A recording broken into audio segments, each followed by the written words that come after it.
Quick question. If your portfolio dropped 30% overnight, would you sell, hold, or buy more? That's where risk management comes in. The difference between panic and a plan. Hi, I'm Stasha from Swapspace Academy, and today I'll show you simple but powerful ways to protect your portfolio before the storm hits.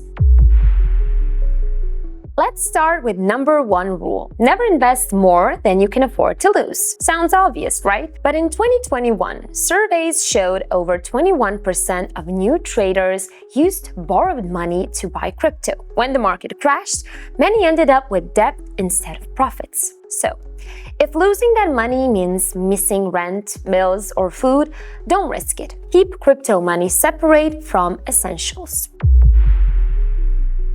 Now, how do you protect the money you do invest? By spreading it around. If you only had Terra Luna in 2022, you lost almost 100%. But if Luna was just 10% of a balanced portfolio with Bitcoin, Ethereum, and stablecoins, you'd still have most of your wealth. Diversification is your safety net. One broken coin doesn't bring the whole system down. What if you need cash fast? That's why you always keep an emergency fund. Smart investors hold 20 to 30% in stable coins like USDC or USDT. That way, you can cover expenses or buy dips without panic selling your core coins. Emergency funds are your lifeboat in a storm, small but enough to keep you afloat.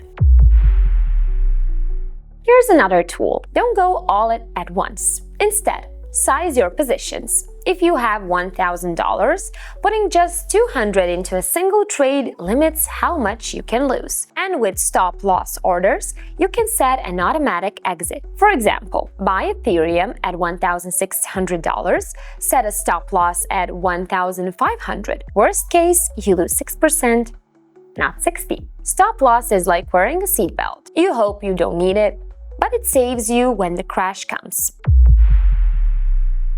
Let's test your instincts. You've got a $1,000 to invest.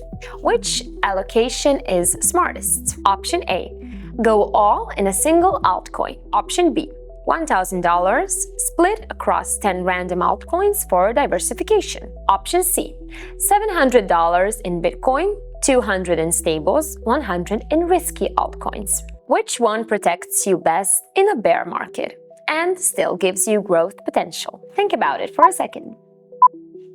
The best balance is usually close to option C, depending on your risk tolerance. Option A is all eggs in one basket.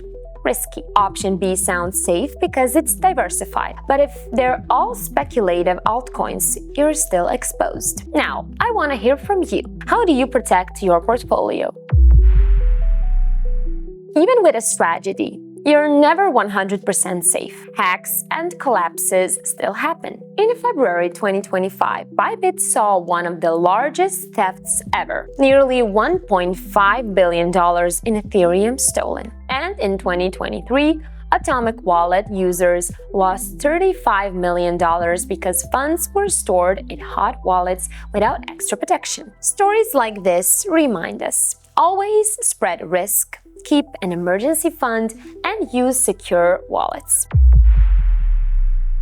And if you want to see how your choices might play out before investing, try portfolio risk calculators. You enter your allocations and they show you how much you'd lose in a crash versus how much you could gain in a bull run. It's like test driving your strategy before risking real money. So here's the truth. You can't control the market, but you can control your risk. And just a quick reminder, nothing here is financial advice. You should always do your own research. Don't forget to like and subscribe so you don't miss our next video. See you there.